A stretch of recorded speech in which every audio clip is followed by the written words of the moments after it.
millones de pesos. Y tenemos en la línea telefónica a Ciro Murayama, él es consejero del Instituto Nacional Electoral. Ciro, ¿cómo estás? Buenos días. Hola Gaby, muy bien, gracias. Ciro, cuéntanos, ¿por qué esta cantidad que suena mucho, pero seguramente nos explicarás por qué se llegó a esta cantidad de dinero? Pues mira, es una fórmula que se desprende del texto constitucional. En realidad el INE es la institución que le toca hacer un cálculo que está muy claro en las normas y dice que por cada ciudadano que hay en el padrón se debe de entregar el 0.65 de lo equivalente a una unidad de medida y actualización. Antes era el salario mínimo, así que si la UMA está en poco más de 70 pesos, estamos hablando de 49 pesos por elector, y como tenemos un padrón de prácticamente 87 millones de ciudadanos, de ahí sale la primera cifra. Ahora, como el año que entra es año electoral, también la propia Constitución comprende que por cada peso normal que se da en un año ordinario, que sería el que se desprende de esto que te estoy comentando, que es el número de ciudadanos con su credencial del INE por el 0.65% de una UMA, en año en que se renueva el Congreso de la Unión y la Presidencia de la República, por cada peso se dan 50 centavos más. Así que estamos hablando de alrededor de 74 pesos por ciudadano lo que se entrega este año, que multiplicado por los 87 millones nos dan esta cifra pues realmente considerable de 6.788 millones de pesos. Hay que simplemente recordar que este financiamiento público pues no surgió de una ocurrencia, fue una necesidad que había en México cuando estábamos transitando de un sistema de partido hegemónico donde la imbricación entre partido gobernante y estructura pública pues no permitía que habláramos propiamente de una separación de gobierno y Estado, o de partido y gobierno en el pasado. Hasta hace unos años, en la elección todavía de 1994, Ernesto Zedillo reconoció que había ganado una elección limpia pero inequitativa. De ahí que en 1996 se pusiera pues unas condiciones de la competencia equilibradas que nos permitieron dejar atrás el control de un solo partido de la Cámara de Diputados y del Senado, que nos permitió ya dos alternancias en la presidencia de la República. Ahora, hay que reconocer que las campañas en todo el mundo cuestan mucho dinero. No hay una sola democracia que se haya librado de discutir este tema, incluso de escándalos alrededor de este asunto. Y desde mi punto de vista, pues ya que la Constitución y el Estado mexicano disponen que será predominante el financiamiento público y que en efecto se trata de una suma muy importante que incluso pues causa mucha indignación en la opinión pública, pues lo que ya resulta inaceptable es que habiendo tanto dinero público, para evitar que los actores políticos recurran a financiamiento opaco, a financiamiento indebido, pues que lo que estemos encontrando en las campañas sistemáticamente es que todos los actores políticos, en diferente medida, eso sí hay que decirlo porque no todos se comportan exactamente igual, suelen recurrir a montos de financiamiento que no declaran a la autoridad, y nosotros en el IFE, en nuestras fiscalizaciones, hemos detectado pues nada más en los últimos 3 años más de 400 millones de pesos gastados de origen desconocido. Eso quiere decir que alguien les dio ese dinero, que de algún lugar sacaron ese dinero. Entonces tenemos por un lado un financiamiento público que quiere inyectar dinero limpio, genuino, que viene de los contribuyentes. Insisto, puede a la gente no gustarle, pero la legitimidad y legalidad del origen de ese dinero pues es incuestionable, pero que a la vez se ve mezclado pues con dinero de origen desconocido, es decir, se le echa dinero malo al bueno. Y pues yo creo que con estos montos que estamos hablando pues no hay un solo actor político que necesite acudir a financiamiento opaco, ilegal, para estar presente ante la ciudadanía, más aún cuando ahora pues todos los anuncios de radio y televisión pues no los pagan los actores políticos, sino que es una prerrogativa también. Sí, hola, ¿qué tal, Ciro? Te saluda Javier Risco, buenos días. Hola, Risco. 20 años después deben de cambiar estas condiciones que decían, bueno, pues sí, efectivamente en el 94 para darle más equidad a los partidos. Bueno, 22 años después deben de cambiar estas condiciones de repartición de dinero en los partidos políticos, o consideras que son correctas.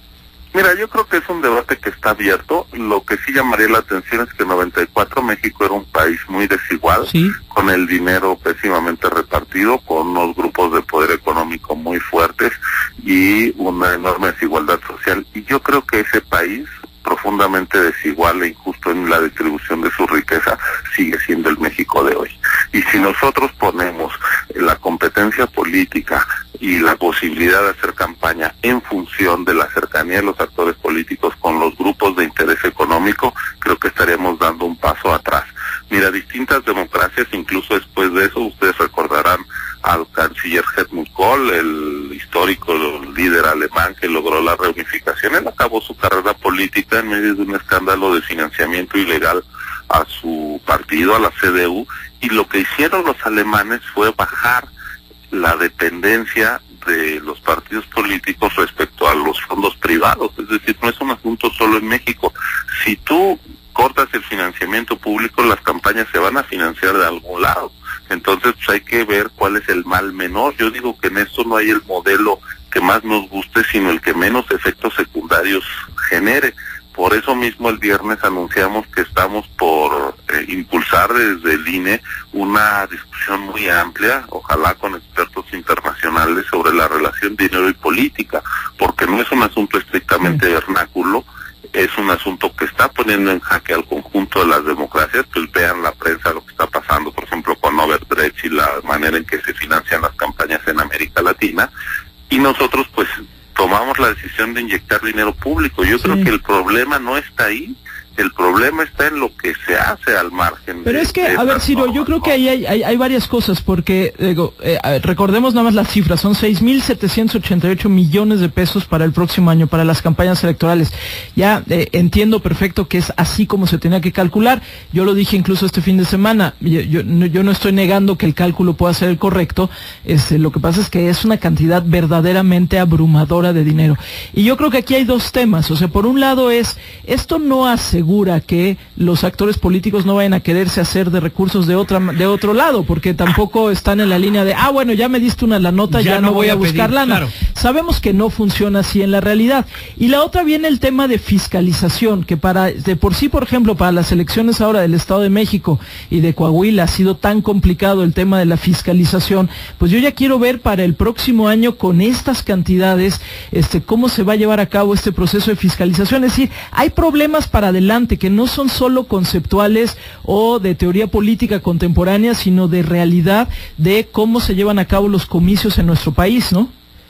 Por supuesto, y el asunto es que creo que lo dices muy bien, con este dinero puede haber aún así quien quiera ir a buscar dinero donde no deba, pero mira qué diferencia tan importante es que hay quien puede querer, pero no hay quien necesite. Es decir, no tenemos un sistema que esté orillando a los actores políticos a ir a tocar puertas y a pedir dinero quién sabe a quién. Yo creo que esa es una de las virtudes del diseño. Pero tú crees que por el hecho de tener los recursos públicos no van a buscar de todos modos, es decir, es como pensar que yo ya lo tengo y por lo tanto no lo tengo que buscar, pues no, a la mera hora no va a ser así. Déjame ponértelo de esta manera. Uno no puede desde una norma cambiar las conciencias ni las actuaciones, pero sí las induce y crea condiciones estructurales para que ciertas conductas se den o no. Lo cierto es que hoy quien acuda a esos montos es porque está recibiendo sobornos, porque está incurriendo en actos de corrupción, pero no lo estás orillando a que lo haga. Yo estuve en Perú hace unos meses en las elecciones y me decían los colegas y los analistas peruanos, oye, aquí no hay un sol a las campañas públicas, está determinado que habrá dinero público, pero no llega. Y estas campañas están costando decenas de millones de dólares. Queremos saber de dónde salieron, tenemos las peores sospechas. Sí. Y ahí están los escándalos, es decir, Pero también aquí en México están los escándalos, o sea, porque también va el tema de, por eso, y era la segunda parte de mi pregunta, lo de la fiscalización, ¿no? Sí, a ver, pero si me deja responder una, puedo ir a la otra. Venga. Insisto, imagínate que quitamos el dinero público y que quitamos lo que algunos medios han criticado mucho, que son los spots sin compraventa en radio y televisión. En ese momento tú disparaste el costo inflacionario de las campañas y les dijiste a todos los que hoy están buscando una candidatura o los que se van a presentar a cualquier nivel, ve a buscar dinero donde sea, y donde sea quiere decir donde sea.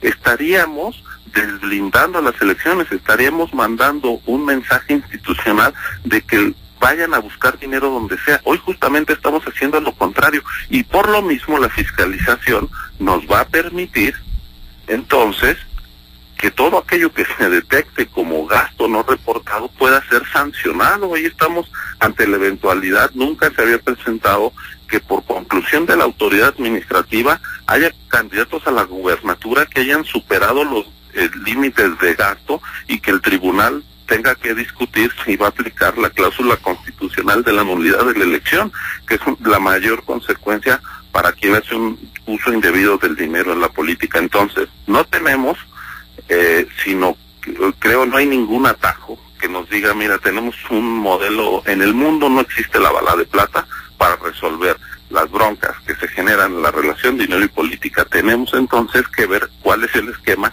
que menores efectos secundarios produce. Yo creo que el retirar el financiamiento público, que además pues no lo podemos hacer porque está en la Constitución, sí, no, claro, y nosotros no podemos desaplicar la Constitución, pero pues la fiscalización, yo insisto, ha dado conclusiones muy fuertes. Les acabo de decir, 400 millones de pesos no son cualquier cosa.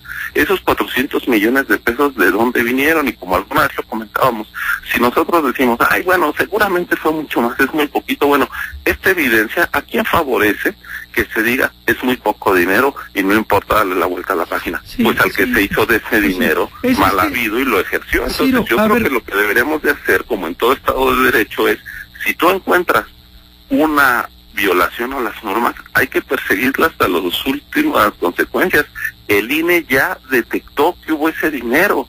El INE no es una autoridad ministerial para perseguir personas, pero ya dejó esa evidencia ahí encima, y yo creo que lo que hay que hacer es seguir indagando, no descalificar de un plumazo y decir, bueno, vamos a ver cuál es la otra cascada de dinero. Yo creo que la única manera que en la historia de la humanidad se ha combatido la corrupción es que se sancione penalmente a los culpables. ¿En qué quedó el sobregasto de Alfredo del Mazo? ¿Cuánto era, del gobernador del Estado de México? Pues en el Estado de México eran más de 200 millones. ¿Y específicamente con Alfredo del Mazo? Más de 50, como yo les comenté, es que es lo que recordamos, un Ciro Murayama, un consejero, decir, a ver, señalo directamente y encontramos directamente que el candidato del PRI al gobierno del Estado de México gastó más de 50 millones de pesos. Y del PAN y del PRD. Y del PAN y del PRD, pero bueno, el del PRI fue el que ganó y en este momento es gobernador del Estado. Bueno, en este momento sí, Risco.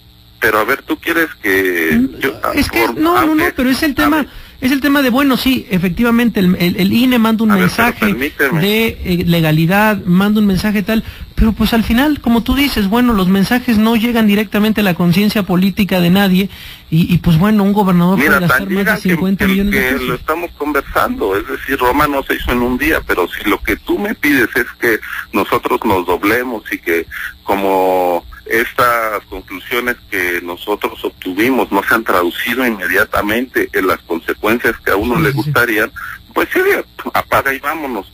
Pero las cosas pues en la realidad lamentablemente no son tan fáciles, uno tiene que ser perseverante.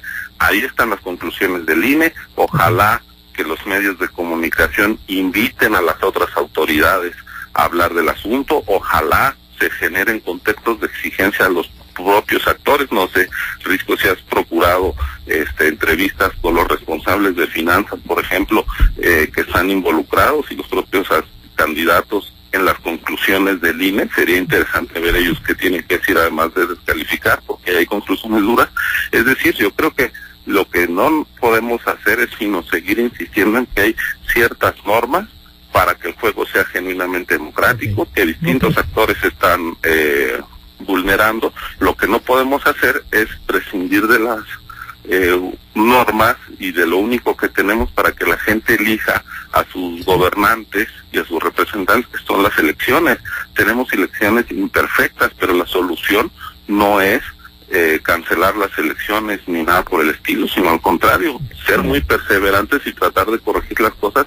Y esa es pues en la misión institucional en la que nosotros estamos involucrados, comprometidos, y estamos diciendo, aquí hay incumplimientos, hay violaciones a la norma, y por otro lado, pues hay disposiciones legales que nosotros vamos a aplicar para que en efecto no sea el acceso ilegal a los recursos económicos lo que haga el fiel de la balanza en un proceso electoral. Y aún con todo esto que nosotros estamos encontrando, pues yo creo que México le da a todos los actores políticos un piso básico de equidad, no un techo igual, sino un piso básico de equidad, donde no hay un solo actor político que pueda estar en las condiciones que estuvo la oposición apenas en 94 o en 88, por favor, en 88 más del 90%. Ya veremos, pero ya veremos cómo camina, sobre todo, pues sí, ya fue hace muchos años, pero también ahora pues estamos ante realidades diferentes.